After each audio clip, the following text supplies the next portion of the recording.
La energía potencial eléctrica es aquella energía almacenada por un sistema de cargas debido a las interacciones eléctricas. Por decir, tengo acá un par de cargas eléctricas. Estas cargas eléctricas almacenan una energía. Por ejemplo, digamos que esta carga es fija. Si yo colocara esta otra carga sobre esta superficie lisa y la soltara, coloco ahí, lo suelto, entonces va a haber una fuerza de repulsión, como ya sabemos, y esta carga va a comenzar a moverse. Por ende, decimos que este sistema está almacenando una energía, ya que es capaz de hacer que las cargas se muevan. Esa energía se va a determinar como K, producto de ambas cargas, sobre el cuadrado de la distancia. Ya sabemos que K es la constante de Coulomb. Las cargas, ojo acá, se reemplazan con su signo. ¿Correcto? Entonces, un sistema de cargas almacena una energía llamada potencial eléctrica. El otro punto, el potencial eléctrico. El potencial eléctrico lo voy a denotar con la letra V. Es aquella magnitud física escalar característico del campo eléctrico en un punto y nos indica la energía potencial eléctrica que adquiere cada unidad de carga colocada en dicho punto. Es decir, digamos que acá tengo la carga fija. ¿Recuerdan esta carga fija que había? ¿Bien? Está colocada sobre un soporte aislante, obviamente. Acá también son soportes aislantes. Si nosotros trasladamos una carga desde un lugar muy alejado, ¿no? Vamos a llamarle el infinito, traemos una carga eléctrica desde el infinito y la colocamos en ese punto P, ¿ven? En ese punto P ubicado a una distancia de la carga fija. Entonces, al traer la carga, vamos a realizar un trabajo. El potencial eléctrico se va a determinar como la energía potencial eléctrica almacenada por este sistema por cada unidad de carga que se ha traído desde el infinito. En otras palabras, podemos decir nosotros que es igual al trabajo desarrollado por ese agente externo. Digamos que tú seas el agente externo, trasladas la carga hacia el punto P. Entonces vas a realizar un trabajo. El trabajo desarrollado por el agente externo para llevar la carga desde el infinito hacia el punto P por cada unidad de carga, eso es el potencial eléctrico en ese punto P. Veamos. Si solamente existiera una carga, ¿está bien? Digamos acá, para poder determinar el potencial eléctrico en un punto, lo podemos calcular así para una carga puntual. Potencial eléctrico en el punto P, debido a esta carga puntual Q, se va a determinar como K, que es la constante de Coulomb, Q, que es la carga fija, la carga creadora del campo eléctrico, sobre D, que es la distancia que existe del punto P a la carga. Ahora, ya sea para el potencial eléctrico o para la energía potencial eléctrica, hay que reemplazar las cargas con su signo. Recordemos que son magnitudes de tipo escalar, no tienen dirección. Si la carga es positiva, entonces el potencial será positivo. Y si la carga es negativa, entonces el potencial será negativo. Veamos, la distancia siempre es positiva, K ya lo conocemos, en el caso del aire o el vacío es 9 por 10 a la 9, y la carga Q entonces va a definir el signo del potencial eléctrico en el punto. Carga positiva, potencial positivo. Carga negativa, potencial negativo. Recordemos que en el sistema internacional la carga se expresa en Coulomb y la distancia se expresa en metros. Principio de superposición. Vamos a suponer que en esa región no hay una sola carga, sino existen varias cargas. Entonces, cada una de esas cargas va a determinar un cierto potencial eléctrico en ese punto P. De tal manera que el potencial eléctrico total en el punto P va a definirse como la suma de los potenciales creados por cada una de las cargas de manera independiente. Es decir, el potencial eléctrico en este punto será el potencial creado por la carga Q1. El potencial creado por la carga Q1 va a depender de esta distancia de 1. El potencial eléctrico creado por la carga Q2 va a depender de esta distancia de 2. Y el potencial eléctrico creado por la carga Q3 va a depender de esta distancia de 3. Es decir, el potencial eléctrico en un punto va a ser la suma de los tres potenciales. Recordemos que cada uno de los potenciales se le coloca con su respectivo signo. Otro punto, la diferencia de potencial. La diferencia de potencial. A ver, acá tenemos un esquema donde volvemos a tener nuevamente la carga fija. ¿Ven? Esta carga fija, de la cual hemos estado acá mencionando. Mire, la carga fija. Esa carga fija genera un potencial eléctrico en el punto A y genera un potencial eléctrico en el punto B. Para poder determinar el potencial eléctrico en el punto A o B sub A, potencial eléctrico en el punto A o B sub A, debemos de medir la distancia que hay del punto A a la carga fija, ¿verdad?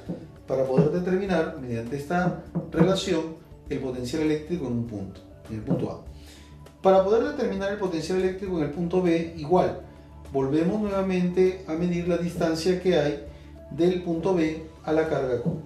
Esto es si hubiera una sola carga. Si hubiera varias cargas, ya sabemos que tenemos que utilizar el principio de superposición para poder determinar el potencial eléctrico en un punto. ¿Correcto? Entonces, determinamos el potencial eléctrico en A y el potencial eléctrico en B. Ahora, digamos que tú te ubicas en el punto A. Tú vas a ser el agente externo. Te vas a ubicar en el punto A y vas a trasladar la carga, otra carga que no es la carga Q, sino la carga Q sub 0, la carga Q sub 0, vas a llevarla desde A hacia B. No importa la trayectoria, lo importante es que se traslade lentamente. Si uno traslada lentamente la carga Q sub 0 de A hacia B, es el agente externo. El agente externo, tú estás representando el agente externo. Ahora, ¿qué ocurre? Al trasladarlo van a haber dos fuerzas. Una fuerza que sería la fuerza eléctrica debido a las cargas que puedan existir en esa región. En este caso estamos graficando solamente con una sola carga. ¿Ven? Aparece la fuerza eléctrica y debe aparecer tu fuerza, es decir, la fuerza del agente externo, la fuerza externa. Para que sea trasladado lentamente, estas dos fuerzas en todo momento deben ser de igual magnitud. ¿Ya? Ambas fuerzas deben ser de igual magnitud en todo momento, para que sea trasladado lentamente, ya que recordemos que si se traslada lentamente, prácticamente en todo momento está en equilibrio. Entonces, el potencial en el punto A. ¿Cómo definimos el potencial en el punto A? Bien, profe, lo podemos definir así, KQ sobre la distancia al punto A, claro que sí. Pero también el potencial en el punto A se define así. Mira, ve, es el trabajo desarrollado por el agente externo al llevar una carga desde el infinito hacia ese punto, ¿sí o no? Entonces, el potencial en el punto A lo podríamos considerar así. El trabajo realizado por el agente externo al llevar la carga desde el infinito hacia el punto A por cada unidad de carga.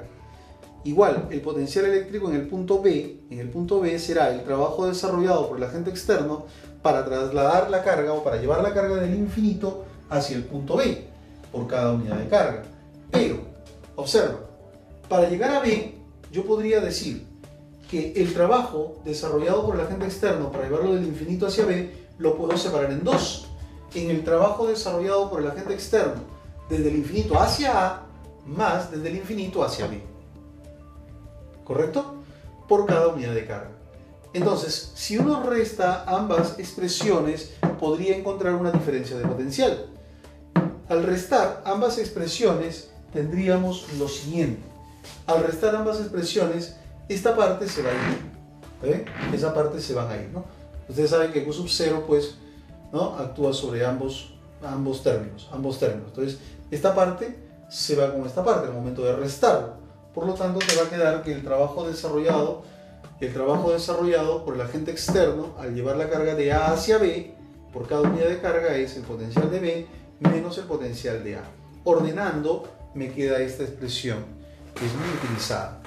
Trabajo desarrollado por el agente externo para llevar una carga de A hacia B. Mira, ahora estamos determinando el trabajo que realiza el agente externo para llevar la carga de A hacia B. Ese trabajo se determina como la carga que estás trasladando, ojo, no la carga fija, no las cargas fijas, la carga que estás trasladando multiplicado por el potencial en la llegada menos el potencial en la salida. Llegada menos salida. Potencial en la llegada menos el potencial de la salida.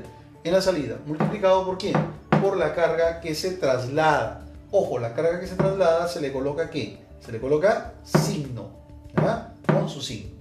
Recuerda que el trabajo se expresa en qué unidad, en joules, la carga en coulomb y los potenciales en volts o voltios también. Muy bien, hay que tener presente los términos de diferencia de potencial. Por ejemplo, si te dicen, determina la diferencia de potencial entre A y B. ¿Qué cosa es la diferencia de potencial entre A y B? Es el potencial de A menos el potencial de B. Esa es la diferencia de potencial entre A y B. Por ejemplo acá, ¿qué es lo que estoy obteniendo? ¿Qué es lo que estoy obteniendo acá? Si dice B de B menos B de A, ¿qué cosa estoy obteniendo? La diferencia de potencial entre B y A. ¿Correcto? Entre B y A. Diferencia de potencial entre A y B es B de A menos B de B. ¿Okay? En ese orden. Una observación. Como ha sido trasladado lentamente, es decir, en equilibrio, el trabajo neto va a ser cero. El trabajo neto va a ser cero. ¿Ya? Es decir, en este caso hay dos que están realizando trabajo. Por lo tanto, el trabajo de uno de ellos será el negativo del trabajo del otro. O sea, el trabajo desarrollado por la fuerza eléctrica al llevarlo de A hacia B va a ser igual a menos el trabajo desarrollado por el agente externo al ser trasladado también pues de A hacia B. En otras palabras, si te dicen el trabajo del agente externo es de 50 joules, entonces el trabajo de la fuerza eléctrica ¿de cuánto será? De menos 50 joules. O sea, un trabajo va a ser el negativo del otro. Muy bien. Las superficies equipotenciales. A ver, ¿de qué nos habla o a qué se refiere las superficies equipotenciales? SE. Son aquellas superficies, decimos, en la que todos sus puntos presentan el mismo potencial. Por ejemplo, acá tenemos graficada una superficie equipotencial. Eso significa que todos los puntos de dicha superficie tienen igual potencial. Las líneas de campo eléctrico van a ser perpendiculares pues en ese punto a las superficies equipotenciales. ¿Ya? Son perpendiculares, una característica de las superficies equipotenciales. Por ejemplo, el caso de una partícula electrizada. Las superficies equipotenciales, en el caso de tener una partícula electrizada, son esferas concéntricas, teniendo como centro a las partículas. Por ejemplo, acá uno podría tomar el centro y graficar muchas esferas. Esas esferas serían superficies equipotenciales, es decir, que todos los puntos de esta esfera tienen igual potencial. Claro, en el plano nosotros vemos que son circunferencias, ¿verdad? Pero en sí son superficies esféricas. Entonces, todos los puntos de esta esfera tienen igual potencial al del punto A, y todos los puntos de esta esfera tienen igual potencial al del punto B. Ahora, ¿quién es mayor? ¿El potencial en A o el potencial en B? Depende si la carga es positiva o es negativa. Si la carga es positiva, el potencial en A será mayor al potencial en B, está más cercano a la carga. ¿Correcto? Y si la carga fuera negativa, entonces el potencial en A será menor que el potencial en B. Date cuenta acá que el campo eléctrico, ¿no? Las líneas de campo eléctrico son perpendiculares a las superficies equipotenciales en todo momento, ¿ya? Perpendiculares. Hay que tener presente esa observación. En el caso de placas paralelas cargadas, ¿no? En el segundo caso, mira, tenemos acá un par de placas paralelas cargadas eléctricamente. Entonces, digamos que acá el potencial es positivo, ¿no? Ya que las cargas son positivas, y acá las cargas negativas, potencial negativo. Se refiere a un potencial mayor, un potencial menor. Las líneas de campo eléctrico ya sabemos que van de puntos de mayor potencial hacia puntos de menor potencial, ¿correcto? Entonces, nosotros podemos escoger dos puntos en esta región. Si esta distancia es muy pequeña en comparación con el tamaño de estas placas cargadas eléctricamente, se va a generar un campo uniforme. Ese campo uniforme que se genera ahí, en esos puntos, en todos los puntos, significa que hay la misma intensidad de ese campo eléctrico, pero los potenciales eléctricos son diferentes. Punto A, punto B. El potencial en A es mayor que el potencial en B. El potencial en A es mayor debido a que está más cercana de la carga positiva y B está más cercana de la carga negativa. Recordemos que las líneas de campo eléctrico van de mayor hacia menor potencial. Entonces B de A es mayor que B de B. ¿Cómo determinamos nosotros esa diferencia de potencial? Colocando una carga al interior y viendo pues con cuánto vale el trabajo que se realiza al trasladarse de un punto hacia otro. Pero en la deducción ya se logra indicar que el potencial en A menos el potencial en B va a ser igual al campo eléctrico uniforme multiplicado por la distancia. ¿Pero qué distancia? Ojo, no es la distancia entre ambas cargas, entre ambos puntos, perdón, no es la distancia entre ambos puntos, es la distancia que separa las superficies equipotenciales. Distancia de separación entre las dos superficies equipotenciales. Hay que tener presente que las superficies equipotenciales, ¿no?, son perpendiculares a la dirección del campo eléctrico. Como acá la dirección del campo eléctrico es horizontal, entonces las superficies equipotenciales son perpendiculares, son estos planos. Acá van a ver unos planos perpendiculares a la dirección del campo eléctrico. ¿Correcto? Todo lo que se encuentra en este plano tiene el mismo potencial de B y todo lo que se encuentra en este plano tiene el mismo potencial de A. Esa diferencia de potencial es el campo por la distancia, de mayor a menor. Observemos acá que D es la distancia entre las dos superficies equipotenciales y como el campo eléctrico es uniforme, yo podría tener esta expresión. La diferencia potencial entre los puntos A y B sobre la distancia va a ser también una constante. ¿Eso qué significa?